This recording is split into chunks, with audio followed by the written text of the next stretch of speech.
as normal, seems to be okay. And there's that contest that Bernard was mentioning. Huge pressure on that Dweeba throw. It wasn't a 50-22 because it was carried back for the Crowley kick into the Munster half. But look where Munster find themselves now with Crowley. Slips one away to Mngomezulu, and he's a robust, dynamic character. Loves the contact, physical, abrasive player. Penalty advantage for Crowley here. He's heard the call from the referee. He knows he can sling it wide to Mccarthy.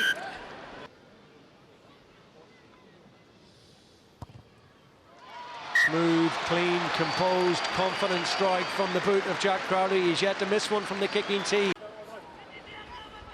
Set! So when it goes from Casey. Use. Coombes controls, brings the scrum half back into it on that little switch with Crowley. Casey was the dummy back out the backside, but Mngomezulu takes it up straight up the middle. Now we need a scrum half. Casey duly arrives in the nick of time, and Coombes.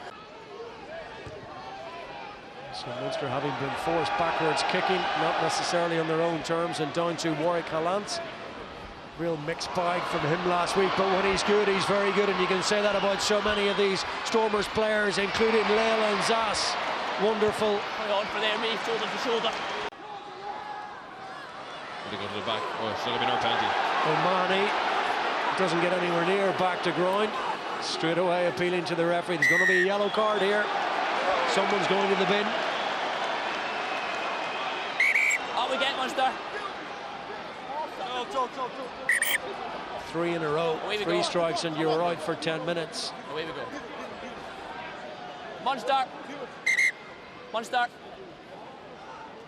3. How hard if Munster have to work for any potential opening here?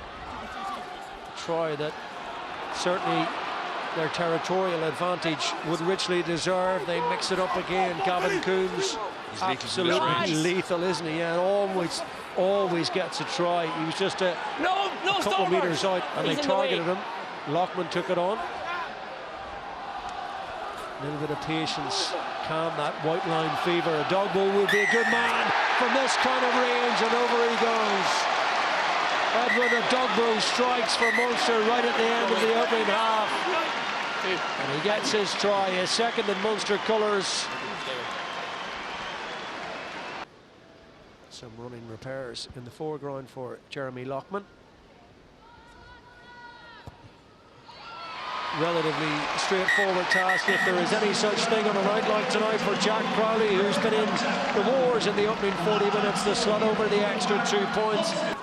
Hodnett getting through a lot of work. Almost a turnover for Gavin Coombes. Perhaps he heard the referee, who felt he had to leave go. Van Heerden now with a big carry, makes 7 or 8 metres more than he might have bargained for. No penalty advantage coming for a Munster offside. So a straightforward task to add to his previous 38 points of the season for Sacha Mngomezulu. Run 5. Warrick Gelant kept the ball in hand, didn't have a passing option because his support player slipped on this near side. Improvised pretty well to pump it down into the Munster 22 on the deck. Use it. On a night like this at Thomond Park, good to see him managing the game as he has. Advantage Stormers. There's a little bit of a lottery. Into the stand. One pass, and it's the player of the match, Jack Crowley, that ensures it's a 4-point win for Munster. They've had to do it the hard way. It matters not a jot. Graham Rowntree will be overjoyed that a side have bounced back from what has been a relatively poor performance last week against Ulster, but from the get-go, with a few Irish internationals back on board, it was going to be a tough night in the conditions against an immensely physical Stormers side. Munster were up to the challenge, up to the fight, up to the task, and they get the job done. Edwin Edogbo with a try in the first half, the decisive score. Munster back to winning ways in Limerick. Final score, Munster 10, Stormers 3.